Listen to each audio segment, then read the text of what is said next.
Selamat pagi saudara-saudara yang kekasih dalam Tuhan Yesus Kristus. Hari ini Jumat 29 April 2022. Kita sambut hari ini dengan penuh sukacita dan mempersiapkan hati kita masing-masing untuk menerima berkat yang Tuhan akan berikan kepada kita lewat renungan yang berjudul Cara Pencobaan Bekerja. Bacaan firman Tuhan hari ini diambil dari surat Yakobus pasal 1 ayat 12 sampai 15. Sekarang kita akan membaca 1 Korintus pasal 10 ayat 13. Demikian bunyinya. Pencobaan-pencobaan yang kamu alami ialah pencobaan-pencobaan biasa yang tidak melebihi kekuatan manusia. Sebab Allah setia dan karena itu Ia tidak akan membiarkan kamu dicobai melampaui kekuatanmu. Pada waktu kamu dicobai, Ia akan memberikan kepadamu jalan keluar, sehingga kamu dapat menanggungnya. Saudara-saudara, Martin Luther pernah berkata, pencobaan-pencobaan merupakan guru yang mengajari aku untuk mengenal Tuhan lebih dalam. Memang benar bahwa pencobaan-pencobaan yang Tuhan izinkan terjadi di dalam hidup kita seharusnya menggiring kita untuk lebih mengenal Tuhan Yesus. Pencobaan hidup seharusnya membuat kita semakin melekat kepada Tuhan, sebagaimana ranting menempel pada pokok anggur. Untuk dapat menang mengatasi pencobaan yang singgah di dalam hidup ini, kita harus belajar mengenali dari mana dan bagaimana pencobaan itu bekerja. Melalui kejatuhan Adam dan Hawa ke dalam pencobaan di Taman Eden, setidaknya kita mengenal 3 cara pencobaan bekerja.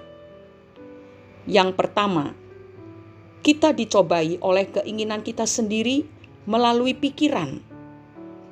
Pada umumnya, pencobaan datang dari keinginan kita sendiri dan keinginan inilah yang dikenali serta dipakai iblis untuk menancapkan panah api jahatnya ke dalam pikiran kita. Surat Yakobus pasal 1 ayat 14 berkata, tetapi tiap-tiap orang dicobai oleh keinginannya sendiri, karena ia diseret dan dipikat olehnya. Saudara-saudara, iblis itu sangat mengenal keinginan-keinginan daging yang menjadi celah atau kelemahan kita, yang berpeluang menjatuhkan kita ke dalam dosa. Kalau kita tidak berjaga-jaga, iblis, oknum yang sangat berpengalaman dalam mencobai manusia, dengan berbagai strateginya akan menjatuhkan kita melalui keinginan-keinginan itu. Apa saja jenis keinginan itu? Keinginan untuk membalas dendam, keinginan untuk meninggikan diri, menguasai orang lain, keinginan untuk hidup mewah, keinginan berzinah, iri hati, keserakahan, dan sebagainya. Oleh karena itu, marilah kita benar-benar menjaga diri kita dengan segala kewaspadaan. Efesus 4 ayat 27 berkata, janganlah beri kesempatan kepada iblis. Yang kedua, timbul keraguan di hati. Sebagai langkah kedua, si penggoda akan berusaha membuat kita ragu-ragu pada firman Tuhan, seperti yang dilakukannya kepada Hawa. Iblis berhasil membuat Hawa meragukan apa yang difirmankan Tuhan. Contohnya, ketika kita mulai mengasihani diri sendiri, saat itulah iblis membuat kita ragu bahwa Tuhan sungguh mengasihi kita. Kita mulai berpikir bahwa hidup kita tidak berharga dan sia-sia. Semakin perasaan ini diresponi, kita akan semakin tertekan dan mencari rasa berharga yang palsu. Rasa tidak berharga inilah yang membuat banyak sekali orang-orang memakai narkoba dan terlibat pergaulan bebas. Untuk menghancurkan strategi iblis yang kedua ini, maka kita harus mengenakan perlengkapan rohani. Saudara baca itu dalam Efesus 6 ayat 10 dan seterusnya. Saya bacakan ayat yang ke-11, demikian bunyinya, kenakanlah seluruh perlengkapan senjata Allah supaya kamu dapat bertahan melawan tipu muslihat iblis. Kita harus mempergunakan seluruh senjata Allah. Kita memiliki senjata rohani yaitu firman Tuhan. Kalau firman Tuhan memenuhi hidup kita, maka kita akan menghancurkan strategi iblis. Dia tidak bisa menipu kita. Ayat yang ke-13 dari Efesus pasal 6 berkata, sebab itu ambillah seluruh perlengkapan senjata Allah, supaya kamu dapat mengadakan perlawanan pada hari yang jahat itu dan tetap berdiri sesudah kamu menyelesaikan segala sesuatu. Strategi iblis yang ketiga adalah ia akan mendorong kita untuk melanggar perintah Tuhan.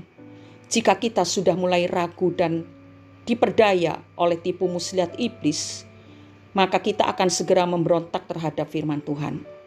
Kita akan menyerah kepada keinginan-keinginan yang menarik perhatian kita. Dan pada tahap inilah kita jatuh ke dalam dosa, yaitu perangkap yang dipasang iblis. Iblis berusaha memakai keinginan kita untuk menjadi perangkap yang menjatuhkan kita ke dalam dosa. Tetapi ingat saudara, Tuhan mengizinkan pencobaan itu terjadi agar kita semakin mendekat kepadanya. Sebab jika kita mendekat kepadanya, kita pasti menjadi pemenang. Roma 8 ayat 31. Sebab itu apakah yang akan kita katakan tentang semuanya itu? Jika Allah di pihak kita, siapakah yang akan melawan kita? Jika kita menang atas pencobaan-pencobaan itu, maka kita menjadi orang yang berbahagia, bahkan menerima mahkota di dalam kehidupan yang kekal nanti. Yakobus 1 ayat 12, berbahagialah orang yang bertahan dalam pencobaan, sebab apabila ia sudah tahan uji, ia akan menerima mahkota kehidupan yang dijanjikan Allah kepada barang siapa yang mengasihi Dia. Saudara-saudara, kita tahu sekarang bahwa Allah turut bekerja dalam segala sesuatu untuk mendatangkan kebaikan bagi orang-orang yang mengasihi Dia, yaitu bagi mereka yang terpanggil sesuai dengan rencana Allah. Sebab semua orang yang dipilihnya dari semula, mereka juga ditentukannya dari semula untuk menjadi serupa dengan gambaran anaknya, supaya ia, anaknya itu, menjadi yang sulung di antara banyak saudara. Dan mereka yang ditentukannya dari semula, mereka itu juga dipanggilnya. Dan mereka yang dipanggilnya, mereka itu juga dibenarkannya. Dan mereka yang dibenarkannya, mereka itu juga dimuliakannya. Marilah kita menjadi pengikut-pengikut Kristus sejati yang setia, tekun, dan mengasihi Tuhan. Karena kita akan dimuliakan pada akhirnya nanti. Mari kita berdoa. Terima kasih Tuhan, hari demi hari Engkau mengajari kami sehingga kami semakin kuat di dalam Kristus, menjadi pengikut-pengikut Kristus yang sejati, yang taat, setia, dan mengasihi Engkau. Bapa di surga, berilah kepada kami hikmat serta kekuatan, kemampuan untuk mengenali kelemahan-kelemahan kami, sehingga kami dapat mengatasinya. Dan bersama Tuhan kami menjadi pemenang. Terima kasih Bapa. Kami bukan orang yang dipanggil untuk kalah. Tetapi firman-Mu berkata, kami dipanggil untuk dibenarkan. Dan akhirnya kami dimuliakan di dalam kerajaan sorga. Terima kasih Bapa. Terima kasih atas kasih setia Tuhan. Anugerah Tuhan. Atas penyertaan Roh Kudus. Setiap hari, setiap saat dalam kehidupan kami. Di dalam nama Tuhan Yesus Kristus kami sudah berdoa dan mengucap syukur. Amin. Tuhan memang mengizinkan pencobaan untuk menguji iman kita, tetapi Dia juga memberikan jalan keluar. Selamat beraktivitas dimanapun saudara berada, apapun yang saudara kerjakan. Tetaplah berpegang erat kepada Tuhan, karena jika Tuhan di pihak kita, siapa yang melawan kita? Tuhan Yesus memberkati kita semua. Amin.